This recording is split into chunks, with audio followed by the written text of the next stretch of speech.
Eagles training camp is officially well underway. We're a week into proceedings. The pads have officially come on, and we've seen a little bit of everything so far. Jihaad Campbell is not only on the field, he's turning heads in some ways that are good, some ways where there's still going to be a little bit of rust coming on.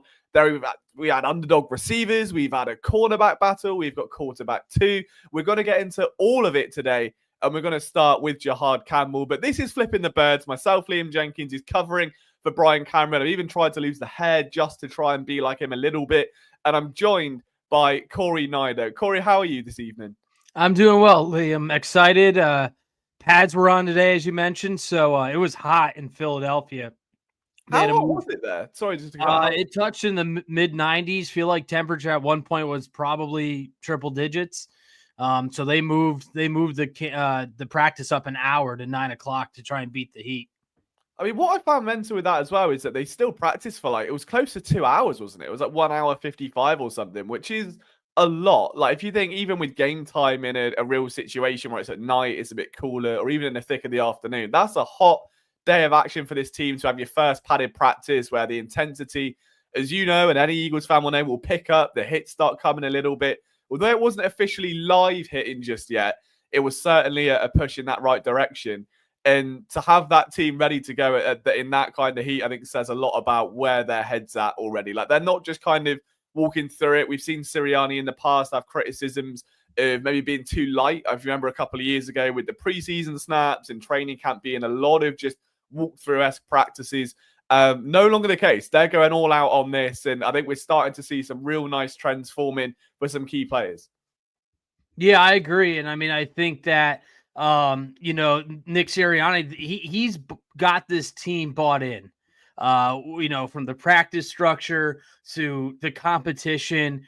I don't know if there's a team in the NFL that loves to use the word competition and competing more than the Eagles do during training camp, but that's what has brought the best out of the team over the last couple of years. So it's been a lot of fun to see some of these guys and hear from the coaches and the players here in the press conferences. And, everybody's excited. The Eagles are king in Philadelphia. And, even the people that have moved out of the city or even come in, they gravitate towards it. Only one game a week. And it's going to be a fun summer, and I'm excited for it. 100%. And I can see Duck in the stream. Love to see you here, sir. Walked home today from CT to South Philly to be in support of this Eagles team. Scepter bus was full, and I still got home before seeing a buzz, which is nuts. Surely a testament as well, just to A, the heat probably, and B, just the level of intensity out there at the minute. And speaking of intensity, we'll get straight into the highlight player, the man that's on the thumbnail and the title, first round pick, rookie linebacker Jihaad Campbell. We haven't really spoken about this in detail yet, at least on the Flipping the Bird side of things, but someone that when he was drafted, the whole reason he slipped in the draft apparently was injury concerns and the fact that he might not be ready to go in week one, that rookie season could be derailed a little bit. Not only are we seeing him out on the practice field with the rest of his teammates near enough instantly, we're now seeing him with pads on, getting live reps with the starters, and doing a lot of good stuff. And I know you, Corey, you've, I think, caught every single word of every press conference that has been out so far. What's been the consensus around Campbell? Because I know there was a little bit of mixed opinion based off yesterday's practice with his run defense in particular. But to me, at this point, it would just be shaking off rust, getting him up to speed. And he's going to be the home run hit when he's on the field. But he's got a lot to kind of come back from. And the fact he's even out there is a miracle at this point. Well, yeah, that's the first part, is that I think the Eagles are pleasantly surprised that Campbell's out right now practicing. Vic Fangio kind of mentioned that he was even surprised and that he was learning that the Eagles training staff, likes to understate injuries and then over promise and over deliver the return time of some of these guys. And Jihaad Campbell is one of them. He's looked pretty solid. I know yesterday there were some reports that he did struggle in man-to-man coverage, covering the running backs out of the backfield. But today there was reports that he was swarming all over the ball. He got a pretty big hit on Dallas Goedert. There's some pop there from Campbell. And Vic Fangio said this morning that he sees Campbell making small strides every day, and it might not be noticeable to the average eye, but he's making those strides. And if he keeps doing that, Fangio believes that Campbell will be the player that the Eagles think he can be. And well, a lot of teams thought he would be coming into the draft prior to the injury, as you mentioned. I mean, I think a lot of teams clearly were worried about the injuries that he was dealing with, but the Eagles do their homework, they do their due diligence, and the training staff was able to get him up and running. And, I think right now for Campbell, it's just getting those physical reps. And Fangio said, hey, yeah, there's things that he has to show improvement on during the 11-on-11s. And he said for inside linebackers, the most fundamental thing he has to do, speaking of Campbell, is to figure out if the play's a run or a pass. So once he starts dissecting and understanding that, he's going to be a really fun player to watch. I was able to talk to him last month at the Devontae Smith Celebrity Softball game. The dude is a physical specimen. I mean, he's tall, he's muscular, he's lean. You can see that he is a linebacker. And Elliott Shore-Parks left the complex today. He posted a video on X. He said that it was hard for him not to talk about how impressive and how noticeable Jihaad Campbell was today. So the Eagles, for a second straight draft, looks like they've gotten another ridiculous steal on the defensive side, and they're going to ride it out. Yeah, it's crazy the progress that he's made. And it's one of those things where every year you kind of end up thinking, how is Howie Roseman going to do it again? How is he going to buck the trend and find a player that everyone overlooks? And somehow, some way, it just keeps happening. And I think it's very easy to be preemptive now with Jihaad Campbell. Any misstep that he has, any kind of mistake or missed tackle, that people are going to jump on that. And I think it is important to emphasize some level of rationality, that this is someone that is so far ahead of where the entire league, not just the Eagles, because they had, as you said, a firm idea of where he'd be based on their own due diligence. But for so many teams to overlook that, we're talking about a player that was expected to be a very slow burner here. And the long term was never in doubt, but the short term, that immediate impact in year one certainly was up in the air. For him to be on the field just taking reps and learning, it's one thing to transition to the NFL, get caught up with a new scheme, a totally different level of player and a totally different level of athlete. But then to start working out, well, how do NFL teams disguise runs and pass? How do RPOs work at the NFL level? And when those players so happen to be Jalen Hurts, Saquon Barkley, one of the best offensive lines in football, one of the best blocking tight ends in football, becomes incredibly difficult. So you're always going to see a steeper curve there for any player, let alone someone coming back from a pretty significant setback. But Duck makes a really good point here of saying, how insane it is that we have enough trusted depth at linebacker to take that gamble. And that's right. I mean, we saw Nakobe Dean today, working out with a sled, doing sprints with it kind of tied around his waist, which again, for a player that's on the unable to perform list, I think is very, very good sign. You've got Jeremiah Trotter that I think has taken a step. I remember saying the other week that I wasn't high on him coming out of the draft. I'm happy to say that, towards the end of the season in the defensive snaps that he got, he certainly veered my opinion and gone, all right, there is development here. There's growth away from that spotlight, which is what he needed. And you look at other guys that are around, like Zach Bourne, all-pro, Pro Bowler last year, locked down to a big contract. He's going to be in one of those spots. And if you've got a competition between Campbell, between a proven starter and a returning Nakobe Dean, a potential rising starter in Jeremiah Trotter one day, you've got another rookie in Mondon who I think will have a niche role, but it was going to be intriguing to see how they use him. It's nuts. Only a few years ago, the extent of the Eagles linebacking corps was just Nigel Bradham or Alex Singleton and, Nate Gary. That was going to say Nate. He would have been more effective than Nate Gary. We can go that far. And a couple of other names like TJ Edwards, where there are guys that did well for their value, that they were never expected to be huge starters. But we've gone from fringe starters that on any other team would barely make the roster to a team of a Pro Bowl linebacker in Zach Bourne, a first-round pick in Jihaad Campbell that is a dominant athlete, and a flurry of players on the rise. It's a stunning turnaround. It really is. And you mentioned some of the guys like Jeremiah Trotter. Jeff Kerr of CBS tweeted out today, hey, don't count Trotter out of the mix. He is turning some heads right now, and he is going to be in the mix at that linebacker position. And Vic Fangio said that Trotter Jr. is more advanced this year than he was last year, of course, because he has a year in this system. And if you haven't listened to Vic Fangio speak, A, he's very blunt. B, it's very important to him that these players are playing in his system. That's why Sidney Brown really didn't get the runway he did last year, although the injury late in the year really hurt his chances. Fangio wants these guys to be eating, sleeping, breathing this defensive system that he has implemented. And Trotter Jr. is looking good. You mentioned some of the other guys that are going to be into the mix, and it's really a pleasant surprise for Eagles fans to kind of feel comfortable with this linebacking depth. Yeah, it's absolutely crazy. I mean, one of the other positions that Duck there notes is safety, and I know you just touched on Sidney Brown.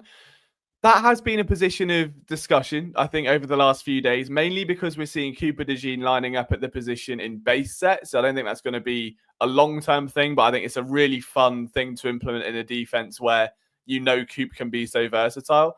But in a day where Andrew Makuba was down, he's now missed 2 practices in a row. Like, I think, I can't remember the person that tweeted it. It might have been ESP, but I don't want to put words in his mouth. Not that he needs me to add any fuel to any fires he has burning, because he does a great job of creating engagement himself. But stated that the Eagles might need to trade for a safety. And I don't know where I'm at on that conversation. I wanted to kind of pitch it to you. Obviously, they lost Chauncey Gardner-Johnson this past offseason. I'm more than happy with letting that youth and that depth kind of ride it out, knowing that that's kind of the whole ethos now for this defense specifically. If you look across the board at Jalen Carter, Nolan Williams, Jordan Davis, you can go Nakobe, Quinyon Coop, like it never ends. And even Reed was in that same boat as a low-end starter, an undrafted free agent that rose up and claimed a starting role. You can't do that if you're not going to give guys opportunities. And as fun as it would be to bring in a veteran and a big name that people know that is maybe on the decline, like, I would much rather trust someone like Sidney Brown that while injured is, like you said, at least now has some level of experience in this scheme. You've got different types of safety back there. Makuba plays very differently to Brown, who plays very differently to Cooper DeJean, for instance, or Lewis Sign would be another option as depth. Like, I don't think there's enough of a push internally, or there's not enough proof, I would say, to go out there and say we categorically need to go and trade for a safety right now. Yeah, I mean, I think it depends on the severity of this injury to Makuba. You looking at the depth chart, it's obviously Reed Blankenship. Fangio has said that they want to get DeJean out at safety, but more in a base defense, and they don't really play base defense all that much throughout the game.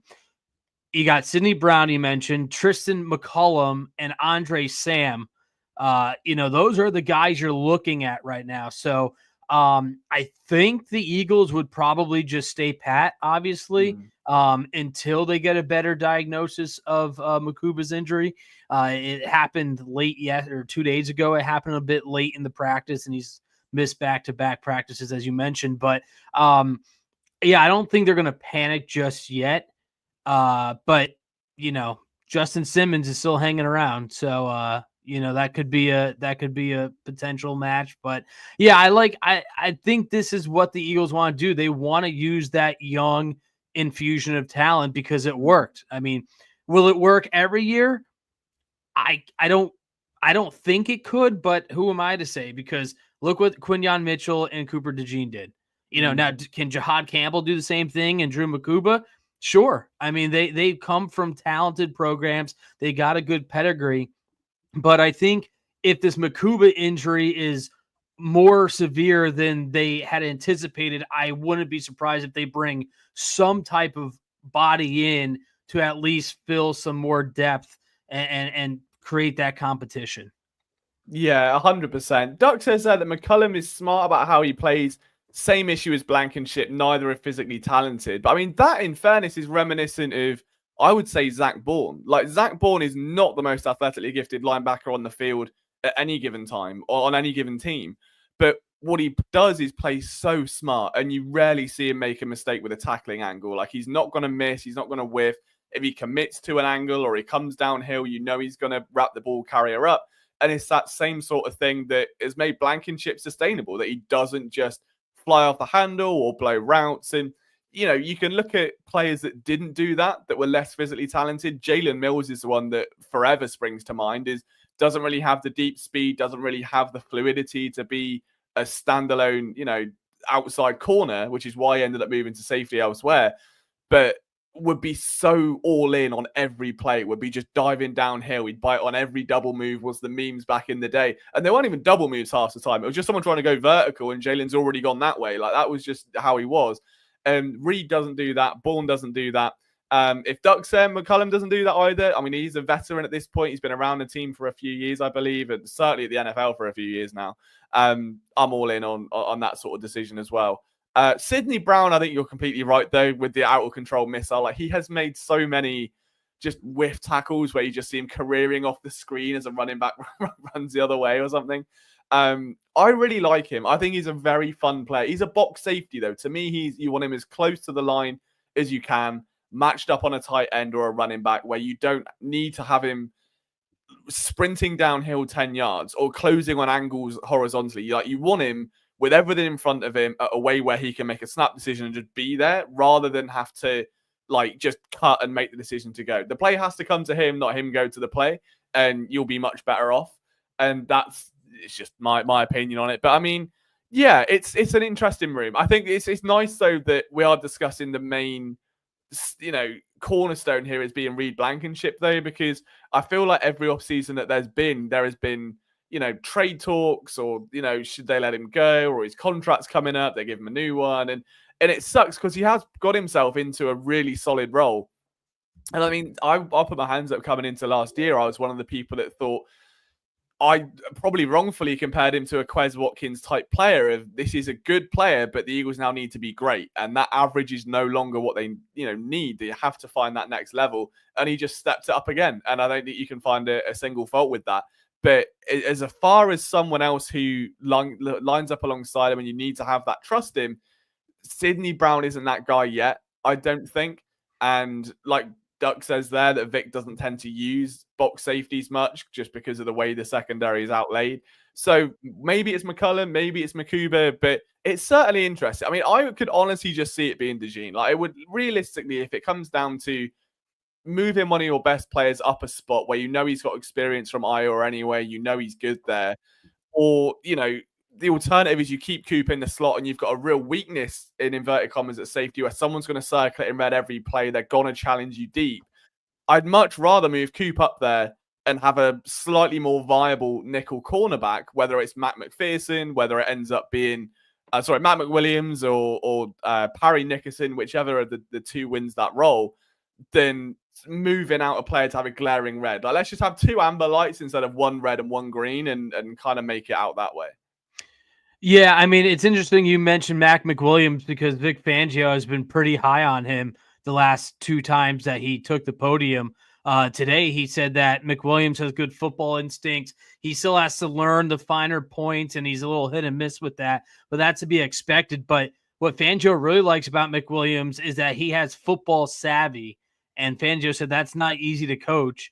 And then last week, he said that McWilliams could be an interesting guy to watch over the next month plus to see what kind of role he fills. So, if Makuba is out for a while and they really want to give DeJean that second safety spot, who maybe McWilliams comes in and slides in and he can handle that nickel cornerback position for the time being. But there's definitely some question marks there. You mentioned Sydney Brown. I agree. To me, he reminds me of Troy Polamalu, the way he just plays. And you mentioned you want him up close to the line, kind of barreling through like a heat-seeking missile. I mean, that's what I saw from Brown originally. So I think Sydney has had a chance to take a step back and maybe will realize, hey, I can't go 1,000 miles an hour at this level. In college, maybe he could get away with it, but the skill players in the NFL are just way too fast, way too athletic. So, Fangio said that he does see Brown getting better. Will he get in the game a lot? We talked about it, that he doesn't really fit the safety system that Fangio likes to run, but he's not a bad guy to have coming off the bench to provide a big hit if he can land it. And I'm excited to see what McWilliams does here as well. See, McWilliams is really interesting, and Duck can vouch me here as well when we broke down the film, that it was the single most confusing film room I think I've ever done, because on one hand, he had everything you could ever want, and on the other hand, something was just off, where it was like maybe a little bit too tight hipped at times, or he'd lose a rep completely and then somehow win it back with this blazing speed and punch the ball away. And it was like, but at the NFL, you've got to have that opportunity. And it felt like, I think someone summed it up perfectly. And I'm sorry for repeating myself to anyone watching this again.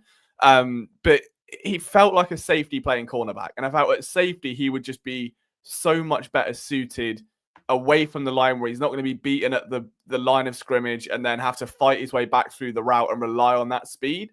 Instead, let the speed be an asset, let the game fall to you a little bit. Like, he's not erratic by any means. He's just so raw, I think, technique-wise, at least at cornerback, that I think safety would be a really, really good move for him. And he's built pretty nicely for it as well. So maybe that ends up being a wild card. Maybe we end up seeing McWilliams sliding up there for a little bit.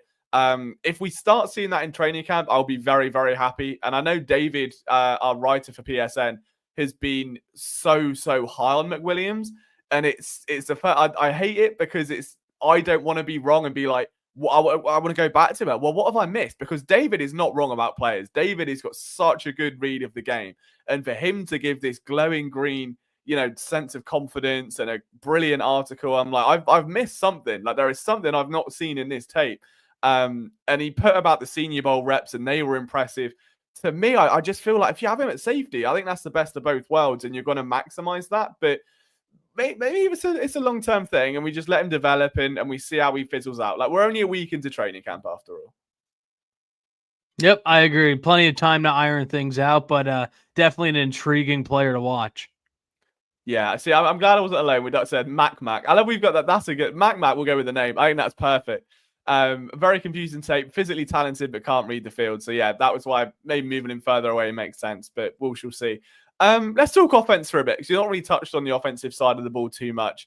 The big news today was there was an injury to Terrace Marshall, when, got knocked down, looked like a knee injury, got up, was helped off the field by a trainer, which isn't something you want to see, especially after he did have a good start to training camp. But weirdly enough, I think I was expecting more from a couple of different receivers. Ineas Smith was one of them, rookie last year, one of my draft crushes, which inevitably means they're going to fail, because that's just the way that my draft crushes pan out to be.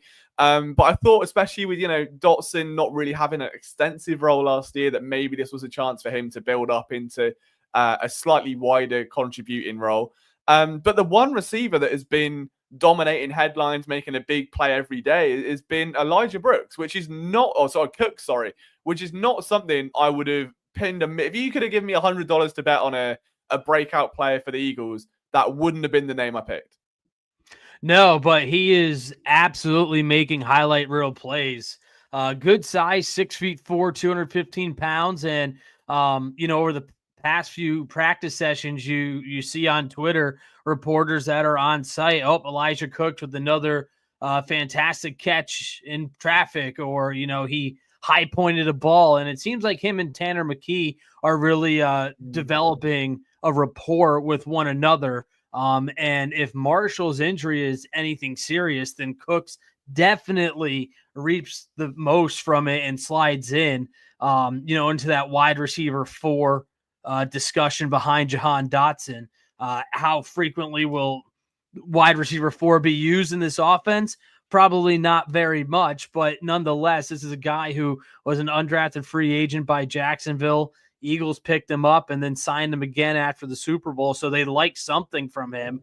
But, Cooks looks good, and Marshall, he made some nice plays too. I know you're not as high on Marshall as some might be, but it's these guys are competing, and that's what you want. You want to see these guys, and Marshall had tough time. I mean, he played for 2 really bad offenses with Carolina and the Raiders last year. So maybe he just needs a better offensive system to kind of stand out a little bit. But it's a shame that he got hurt. Hopefully it's not too serious. But yeah, this Elijah Cooks kid, man, he's the media's dream right now when you're sweltering in 98-degree heat and you're looking to find some positives and some interesting storylines that aren't the usual Jalen Hurts and Saquon Barkley storylines. And right now he's getting a lot of looks because Devontae Smith's been out for 2 days now with a with an injury. So Cooks is getting a lot of looks right now. Yeah, I mean, I'm not going to jump on a Terrace Marshall joke there and say he had a great offense in LSU because he's suffered an injury. I don't want to be on him. I think I want him to succeed. The thing is, like, it's a take from 5 years ago now. And he sustained a career in the NFL. He's played for Carolina. There is something there, and I think like he's got a body type to at least, like you say, be that almost backup X receiver to AJ. I think there is still room for conversation with someone like Johnny Wilson and how he's going to be utilized, or whether it's Smith behind Dotson. There's a lot of optionality there. They can't carry all of them, which is going to be the issue. And you want to have a little bit of versatility. And Dotson gives you that in some areas. I can see Smith coming in as like a gadget player, but then Marshall's going to be, for me, a more like well-rounded, like contested catch receiver, whereas someone like Smith, who's a lot shorter, can't do that. Dotson is probably a little bit too lean and too skinny to pull that off as well. So we'll see. But there's a lot of interesting things coming out of the wide receiver position. And it is fascinating that I don't know what it is with Philadelphia. You could have, as they literally do, the best receiving core in the NFL, in my opinion. You've got Devontae Smith and AJ Brown. It doesn't matter who you've got as your starting two wide receivers. Every training camp, without fail, there is a wide receiver out of nowhere that just turns heads and wins the fans' hearts. We've had Paul Turner. We've had Greg Ward. We may now have a new contestant in that. I mean, there's been so many little underdog wide receivers that just do something to the fan base and get them all excited. And I love it. It's like one of the best parts of training camp is like which undrafted Eagles free agent is going to come in and turn some heads at wide receiver in preseason and keep catching deep bombs, because there's always one of them. Oh yeah, for sure. And it was Travis Fulgham in the mix too of that list. So, I'm a little interested because there's been some questions about some of the guys, but I think it's always a fun storyline. I mean, they mentioned it, and why not? It's fun to root for an underdog, as you mentioned, and in this high octane offense where Jalen Hurts usually isn't having the ball sessions. I know it's totally different when it comes time to the game of what they're working on, but you see Cooks going up and mossing people or just making some contested catches. It generates a lot of excitement. So I think Marshall and Cooks are going to be battling it out, and if hopefully Marshall's injury isn't too serious, but I mean, I think there's a chance that one of them sticks. Really quickly on a segue, like talking about underdogs and stuff, before we get to some of the other players, who is some of the players that like your most beloved training camp heroes, like from your time supporting the Eagles? Like, is there one that stands out as like a Paul Turner, like would be one of the go-tos for a lot of people, for instance? Is there a name where it's like a deep dive player? If you pulled out a bar, everyone would go, ooh, like a deep cut training cut hero. I don't know if I have one off the top of my head, to be honest with you. I'd have to think about that a little bit. All right, we can come back to the end of the show. I'll give you a little bit of breathing room for it. I think I remember I was really like in love with the idea of when Howie Roseman went on this random Canadian Football League run, and he signed two corners. It was Mitch Evans and Aaron Grimes, and they both came over from the CFL. And they both had great training camps. And I think Grimes got injured like in their third preseason game, but he was really in line to make the roster at least. And I did an interview with Jeff Reinbold, who now works for one of the UK NFL production companies, is on all like the broadcasts and stuff, but he used to coach the Hamilton Tiger Cats. So I think that's the name anyway. But so I spoke with him about the CFL corners, and he previously coached Aaron Grimes, and like the transition to the NFL and why they're looking at these corners. And in my head, it was because the field's wider and there's more to defend and all this stuff. And I just love the idea that like a coach backed that up and went, yeah, that makes a lot of sense. And Grimes did X, Y, and Z. And he was a champion with Ottawa, I think. And it made sense. And it never panned out. And he never really got that start in the NFL, and he got injured. But I just, for that 2-3 summers that he was in the NFL, was really had this like long flowing hair for a corner, which you just never see for cornerbacks. And I was just like, he's got something, and it never panned out, which stuck. So if you are watching this and you've got a training camp hero and a player that you really, really wanted to make that final 53 roster from any point in time, please let me know, because there is nothing better than just pulling out an obscure defensive tackle that was undrafted from like 2012 and being like, I thought this guy was next. And just a great conversation. So I'm looking at you, Ducks. I know you're very active tonight. Why have I not been tapped into the UK football coverage? I don't know, if I'm honest with you, Duck. It breaks my heart every day. I mean, this is a face for radio, isn't it? If we're being honest with ourselves, I think that might be the issue. But alas, we can discuss that another day. We'll get back onto the offense, though, because it's not just been the receivers that have been at work. The big thing we kind of alluded to, because there was one man building up a rapport with a receiver, and that was Tanner McKee. But this quarterback 2 battle is getting a little bit spicy now, because it doesn't look like, from what I can see, either Dorian Thompson-Robinson or Tanner McKee have put much wrong at all. Like, it feels like they've been very much in sync. Both of them putting up good plays. No one's really thrown a pick yet, or a bad play, or a bad read. It's just been very, very steady from both at this point. Yeah, and DTR, he had a touchdown pass today, about 10 yards out, according to reports during practice. And people have raved about him. I mean, there's a reason why the Eagles picked him up. I mean, he has started in the NFL, albeit it was for the Cleveland Browns. But, there is something there for DTR. And everybody loves Tanner McKee. I mean, he might be my choice, although he's not an underdog because he's been hanging around. But, man, I'll tell you what, Jalen Hurts struggles by week 3. You're going to get callers on WIP and the Fanatic that Tanner McKee should be the starting quarterback. It never fails. But, yeah, I mean, I'm interested to see what they do here. I feel like it's going to be tough for Kyle McCord to make much ground in a I don't want to say congested quarterback room, but it's he's looking up right now. He's on the outside looking in, I feel like, with McKee and DTR. This is going to be fun.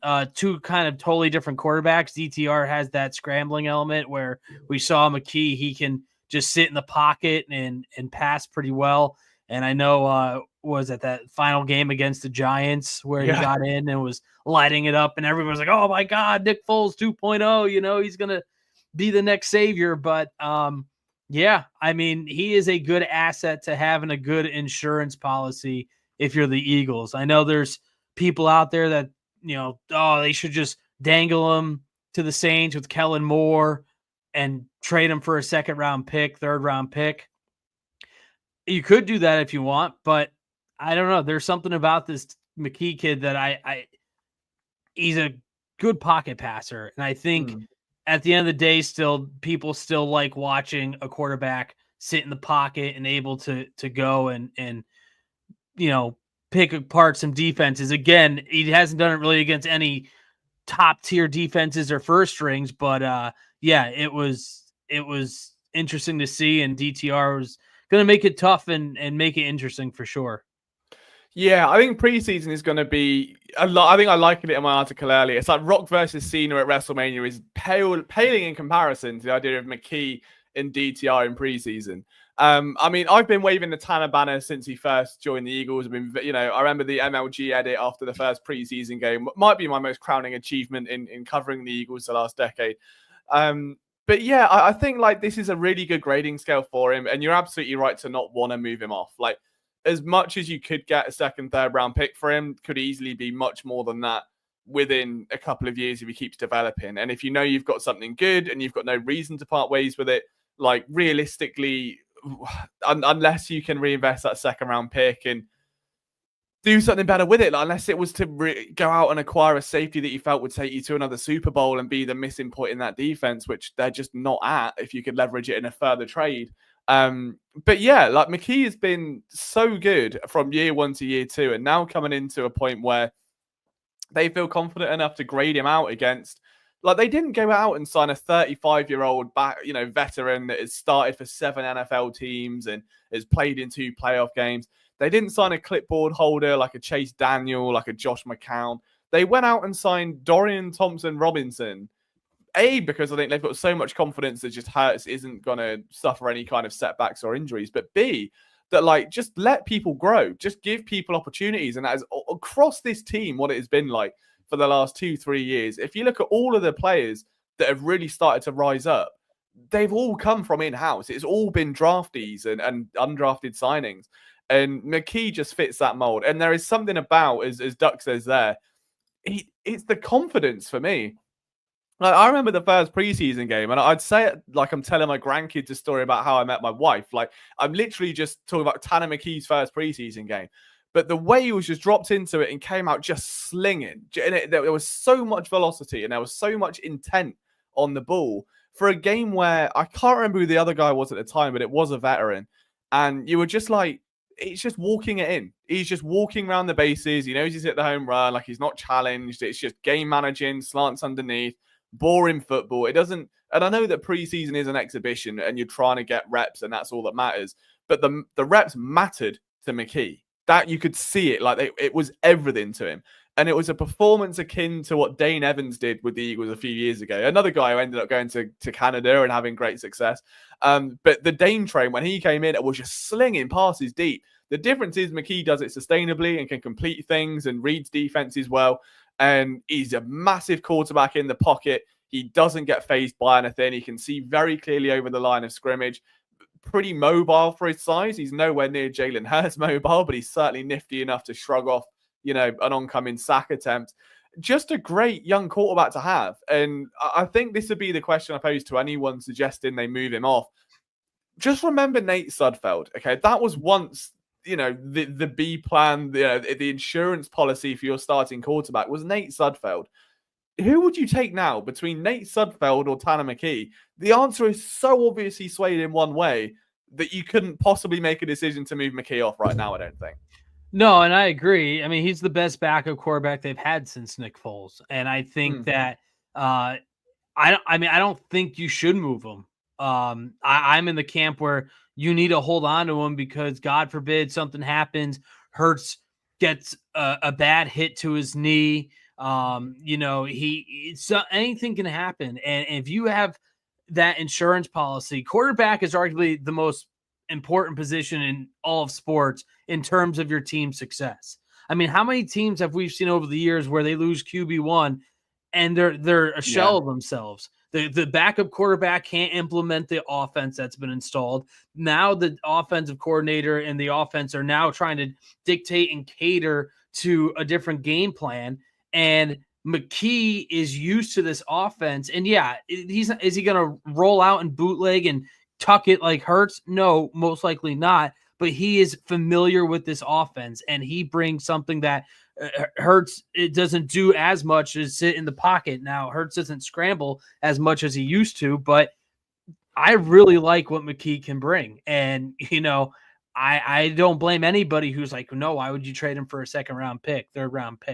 Because there's something there, and he's put in the work. You mentioned like these reps mattered to him, whereas some backups are they just want to hold a clipboard. They'll never come out and say it, but it shows on the field when they come in that they are just not ready and they are not up to the task. And when he played in that Giants game again, it was the Giants, but still a regular season game. He looked pretty damn good.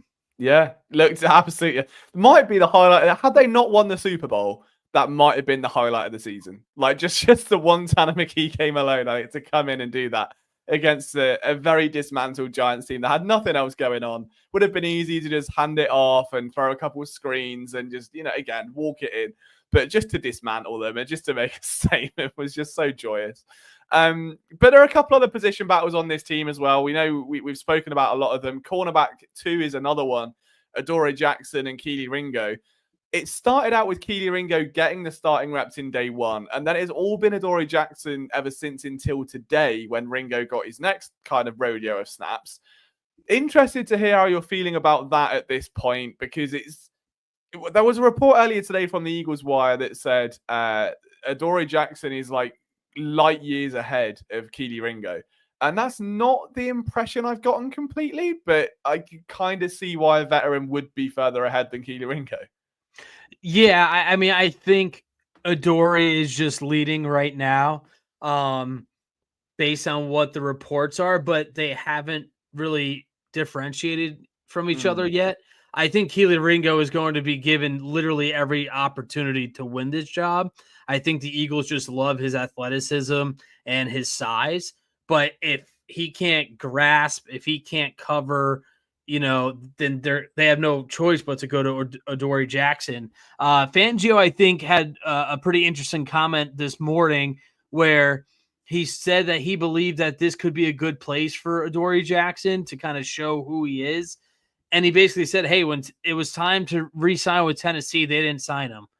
Same thing happened with the Giants. So basically for Jackson, it's time to show the Eagles what he is or what he isn't, is basically what Vic Fangio said. So it's kind of a, put up or shut up type of season here with Vic Fangio's defense. And Jackson, I believe, banged up his finger yesterday.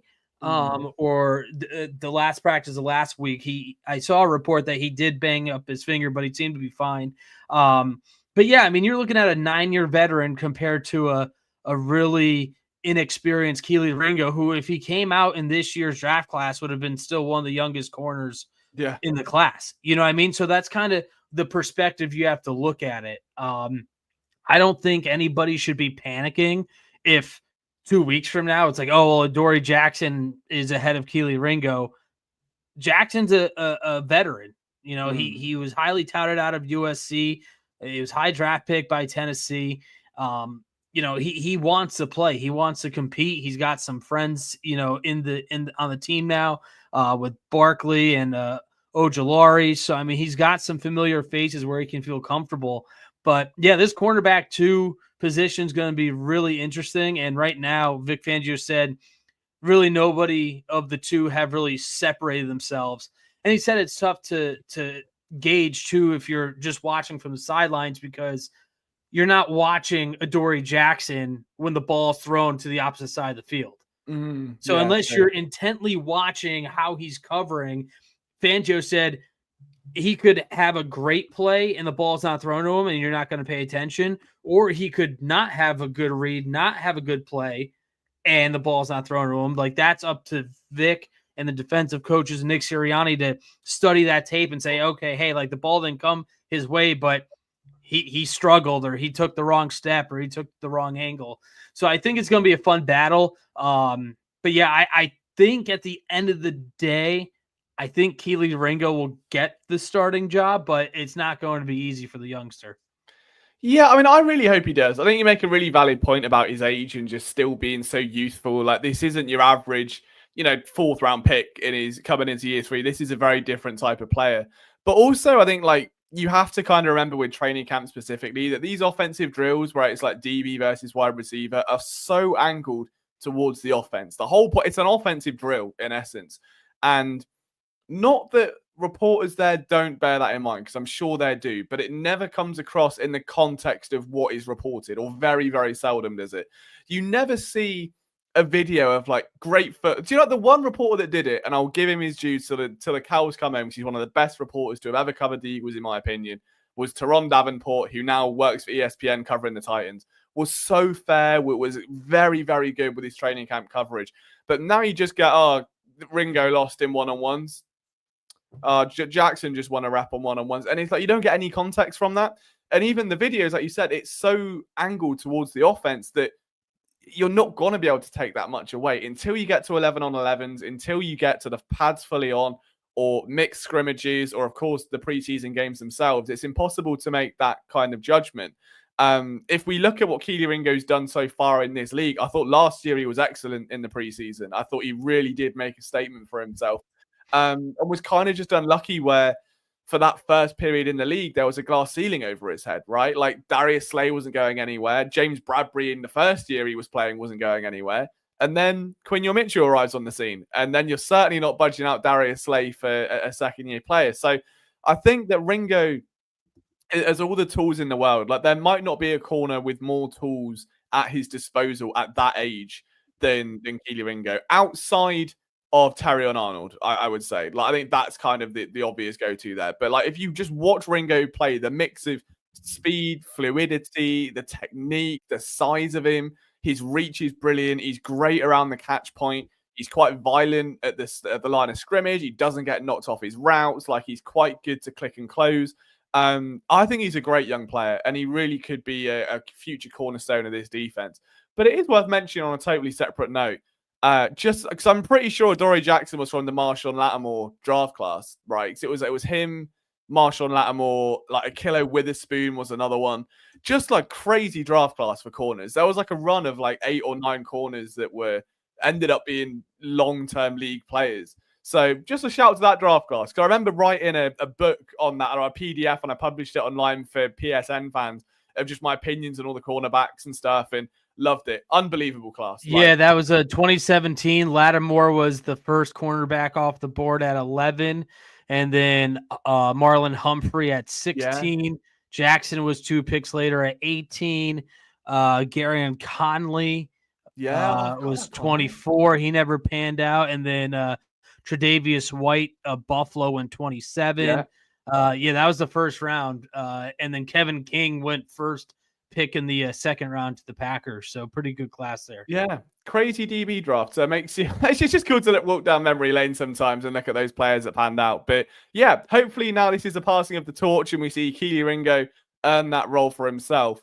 I know we're approaching the end of the show. Are there any storylines so far, Corey, that have caught your eye? Because I know, as I said, you've been super locked into the presses and the players themselves. I know there's one player in particular, thinking about it, that you've become incredibly high on over the past couple of weeks. Talk to us a little bit more about that, because I know the name you're going to go to as soon as I mention it. There's a little smile coming.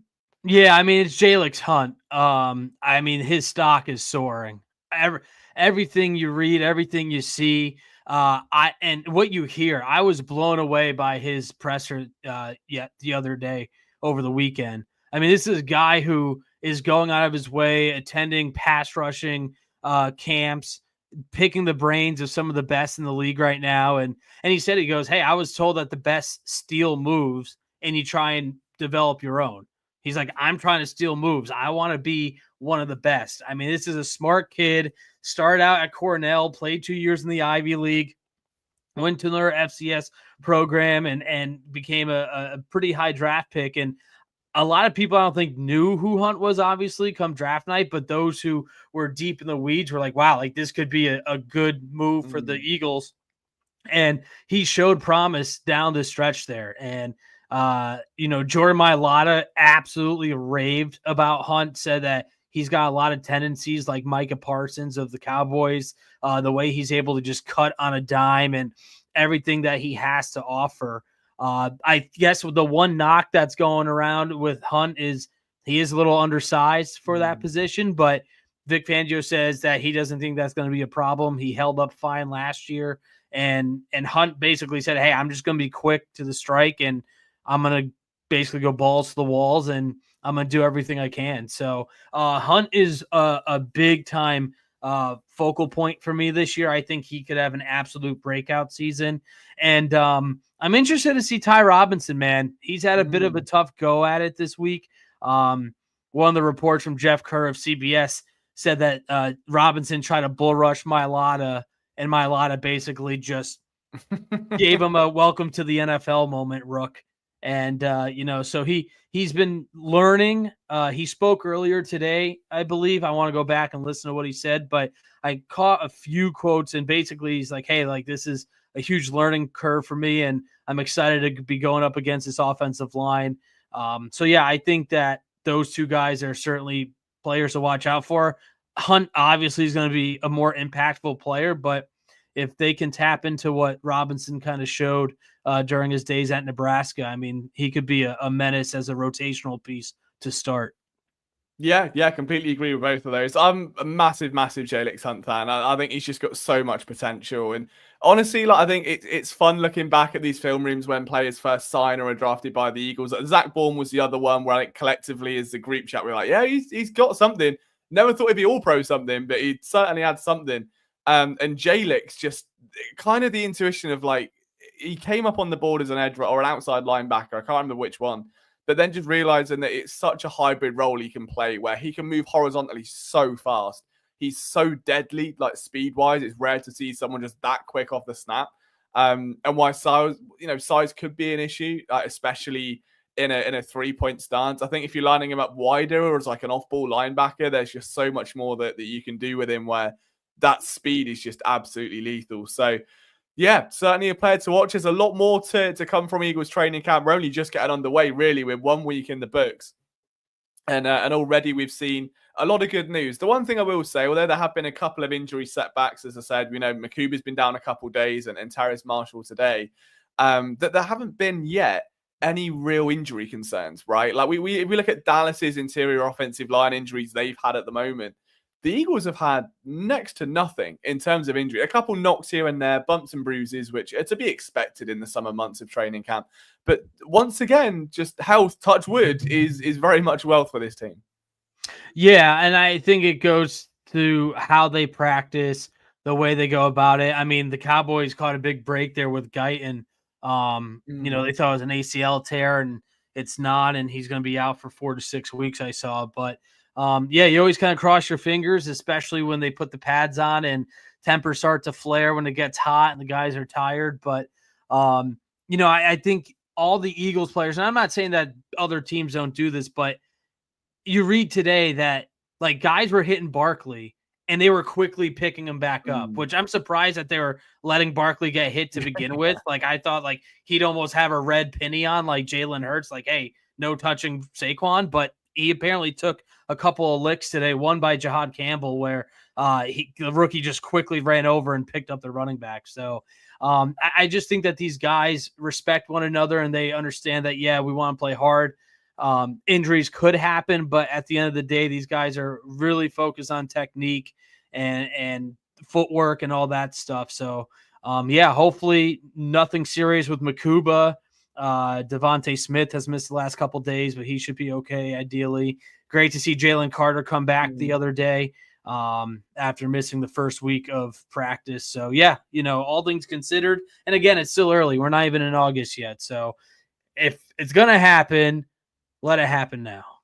Yeah, exactly. But we get football back on our screens this week, right? We got the Hall of Fame game Thursday, yeah? Yeah. July 31st, yeah. Yeah, so we're right back in it. The Eagles preseason games aren't too far away. We're heating right back up. And we'll be here for all of that. So we'll have plenty of, whether it's watch-alongs or recaps, there'll be plenty of analysis on all of the training camp practices, on all of the potential, storylines to come out of these games. So make sure you're locked into Philly Sports Network for that. Before we go, one last thought, Corey, about training camp. I know you mentioned Jalen Sun. Is there one player that you haven't mentioned, maybe like an underdog or someone that hasn't maybe just peaked just yet? So we've spoken about players that have broken out and turning heads.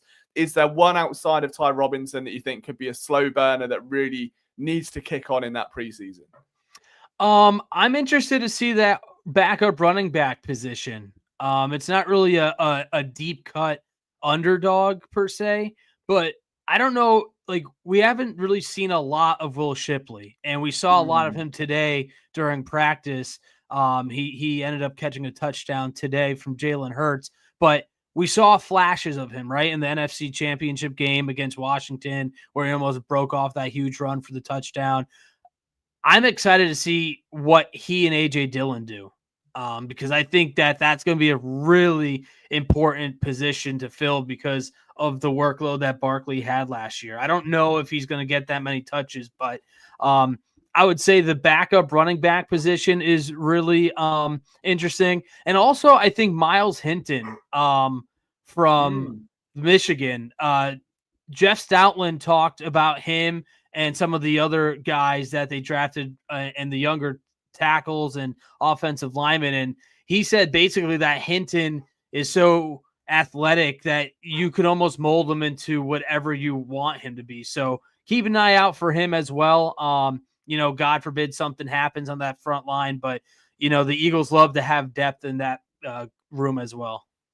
Yeah, absolutely. All right, well, we've got another week of training camp on the horizon after today's first padded practice. Appreciate you all hanging out as always on a lovely Tuesday evening. Brian will be back with you shortly. I think he's just had so much going on, bless him. He is absolutely everywhere at the moment. But a big shout to Corey for hanging out and discussing birds with me. It's been a lot of fun as always. So from us, technically flipping the birds, but sort of not flipping the birds, we will see you very soon. I should be live tomorrow for another Eagles stream. We should have something hopefully on Friday with some Sixers stuff in between. So just thank you for hanging out. Enjoy the rest of Eagles training camp, and we'll see you soon. Take care, guys.